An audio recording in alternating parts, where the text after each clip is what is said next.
honestly, no huge revelations have come yet during that time. But it's almost like it's just it is me and God one on one, and I'm just resting and waiting to hear what He has to say. So this past Monday was one of those times that I went into the secret place, and I said, "Okay, God, I need to hear you. You know, Mark's asked me to preach, and I need to hear. I need for you to download into me what the revelation is that you want me to share on Sunday." And I mean, almost immediately, the Lord started nudging me in a direction, and He said, He reminded me, in your Connect Ladies group, you encouraged them to start December 1st. I saw this on Facebook, and I thought it was really cool, so we talked about it.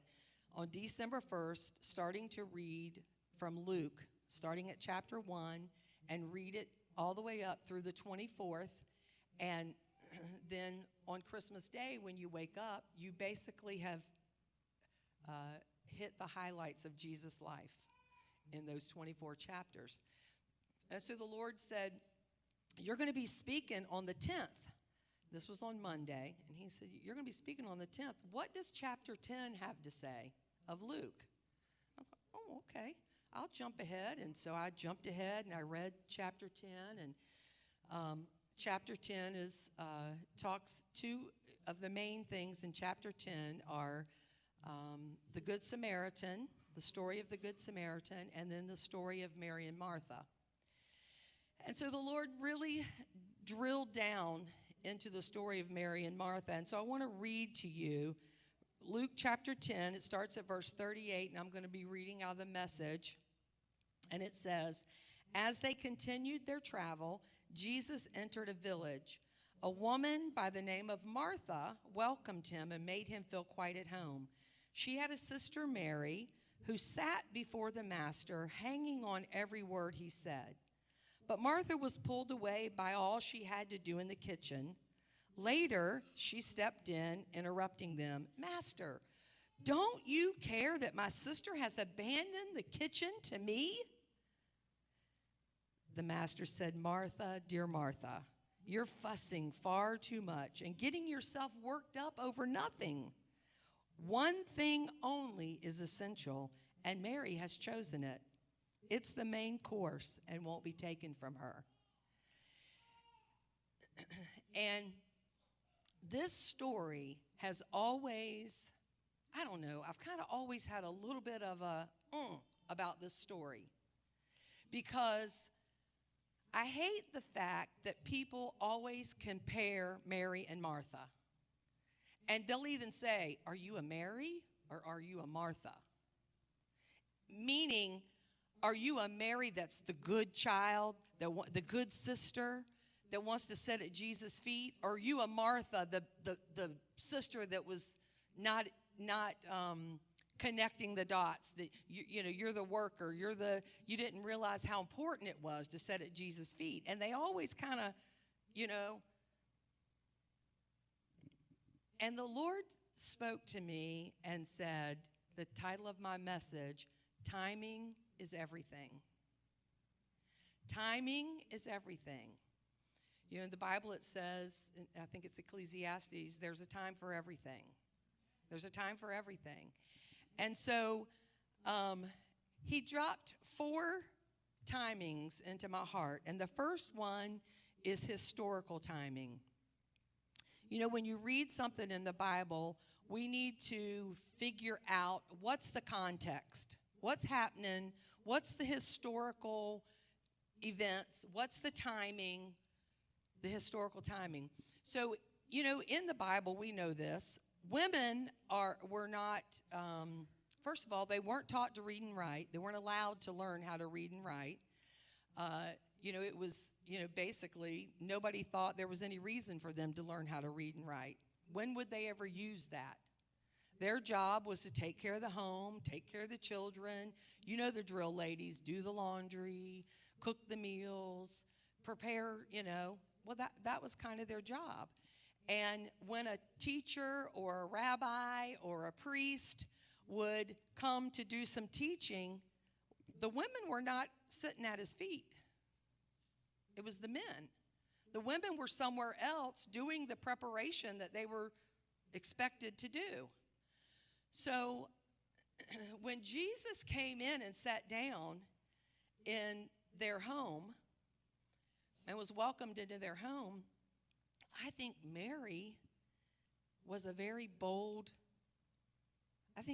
she was very bold to be willing to sit at his feet. You know, she probably got some looks from the men like, what are you doing here? Don't you have something to cook? Or, you know, isn't there something that you should be doing? And so I think, you know, Mary had a connection, which brings me to point 2. Mary sensed this was a moment in time. Mary sensed that this was a time that she wanted to sit at the feet of Jesus. You know, Paul even speaks of that. Whenever someone was a disciple of another, they would show humility and respect by sitting at their feet. And Paul talks about in Acts 22:3 that he was being trained at the feet of Gamaliel. So that was a custom. If you were a disciple, you would sit at their feet and you would soak in what they had to say. And it showed humility, it showed respect, it showed honor. And that's what Mary was doing to Jesus. She was showing that. And so Mary discerned that this was a time that she was supposed to sit in the presence of Jesus and to soak up what he had to say. And Jesus himself said that Mary chose the better thing. She chose what was right. Timing is everything. Timing is everything. So how are we when it comes to discerning? You know, do we know when it's time to do certain things and time to do other things? Do we understand when we're hungry, it's time to eat?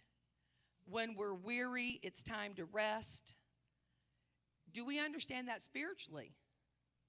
That it's time to sit at Jesus' feet? Because we're weary, we're tired, we're hungry, we're depressed, we're sad, we have these things that are happening in our life. Do we understand a moment in time? Timing is everything. Then, on the flip side of that, number 3 is preparation time. Do we understand that there is a time to prepare? The word prepare is prepare. That means we need to do something ahead of time. We need preparation. We need time to, if I'm going to have somebody over at my house for dinner and I say, be here at 6 o'clock, I can't wait till 5:45 to put the roast in the oven and spiffy up the living room and get everything straight. If I do, it's not going to be a very fun time because I'm going to be so busy doing all the stuff in the kitchen that I'm not going to be able to enjoy you. So there is a time to prepare. And the Lord has called us to prepare. And so I think one of the things in the story of Mary and Martha is both of those things were needed. Preparation is needed, and time to sit at Jesus' feet is needed. But the problem is discernment. Do we know, do we discern the difference? And when the time is right to do each of those things. You know, I don't think Mary was better than Martha. I don't think Martha was better than Mary. I think that day Mary chose better. But so I think, we've got to learn and we've got to listen to the Holy Spirit, to his prompting to discern what it is that we're supposed to be doing at what time. Then the fourth time was, what time is it? What time is it? Do you know what time it is? Can you discern the time? Do you know when to do what? You know that this is one of our most valuable weapons in our arsenal, is discernment. And to discern when to do what. So, when I was listening to the last song we sang, extravagant, it's extravagant, it doesn't make sense. I was thinking about how we can actually miss out on the extravagant things that God does for us because we're not discerning them. This is a funny thing. I'm all about Christmas. I love Christmas. I love decorating.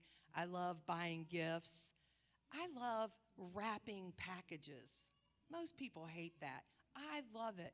I was there. Yeah, I told Mark, I asked him, I said, do you think I'm the only one that watches YouTube videos on how to really wrap a package properly and how to really stack them under the Christmas tree so you get the prettiest look?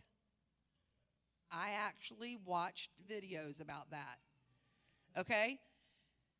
I coordinate my gift wrap with my decorations, whatever the decorations are for that tree. I coordinate my gift wrap. I have a tree that's black, red, and white.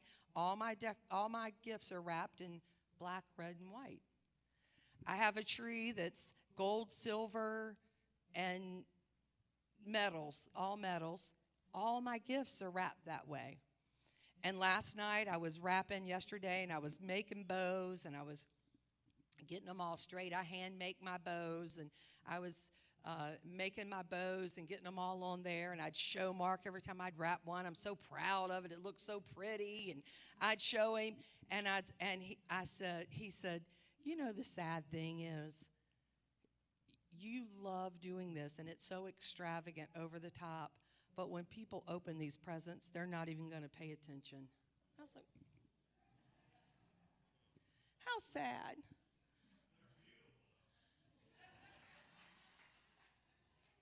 But is that how it is with God sometimes? He goes to extravagant lengths to bless us and to make things just happen in our lives and to coordinate things and to make things beautiful. And we're so busy and we're so distracted that we miss out on the extravagant love of the Lord and the little things that he does for us. I'm like, God, please help me. I want to be present in the moment. I want to experience the extravagant things that you do for me. I don't want those to go unnoticed. That's the icing on the cake. The gift inside is what's great, but all the wrapping, that's the icing on the cake. I want the gift and the icing on the cake. I guess I'm a little bit greedy, but I want it all. I want to see it and recognize it and experience it. I want to feel it. I want to smell it. I want it all. I want the whole experience. And that's how it is with God. I don't want to miss out. I don't want to miss out on intimate times with him. I want to be diligent to not only do my devotion, but diligent to get into the secret place so that he can prepare me. Prepare me for what I'm getting ready to face so that I can then rightly discern. Is this a time for me to sit? Or is this a time for me to work? Because let me tell you something. There are people that want to act like they're spiritual. Let me say it like that. And they're too spiritual to do anything of the earthly preparation realm. I saw a meme on Facebook one day, and it said, "Oh, you feel called to preach? You won't even stack a chair?" And I was like, whoa. So timing is everything. There is a time to stack chairs, and we all need to do that together. And there is a time to do ministry. Stacking chairs is ministry, actually, when it's in the house of the Lord. So, how would your life be changed if you took the time to discern and then acted accordingly?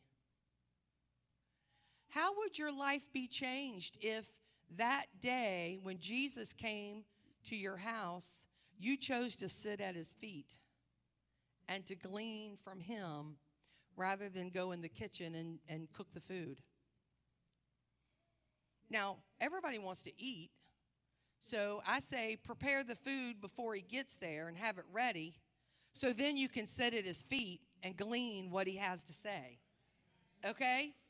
I don't like it when people diss Martha, because we need Martha. I like to eat. We need Martha. But I also like to be at Jesus' feet. So I want to be Mary. I want to be both. I want to be Mary and Martha.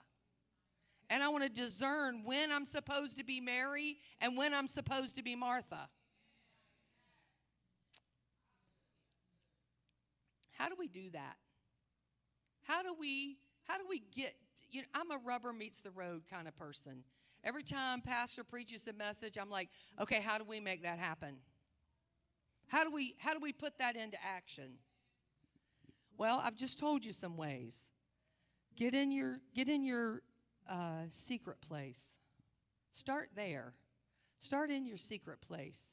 And if that's awkward to you, some people don't like silence. My husband is terrible. If he's talking to someone and they're having a hard time getting out what they want to say, he starts talking for them. I'm like, be quiet.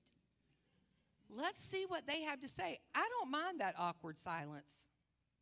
I'm going to give you your space. And I'm going to give you your time to say what you got to say. Now, if you ain't got nothing to say, then I'm going to move on. But when you get in your secret place, you got to be okay with silence.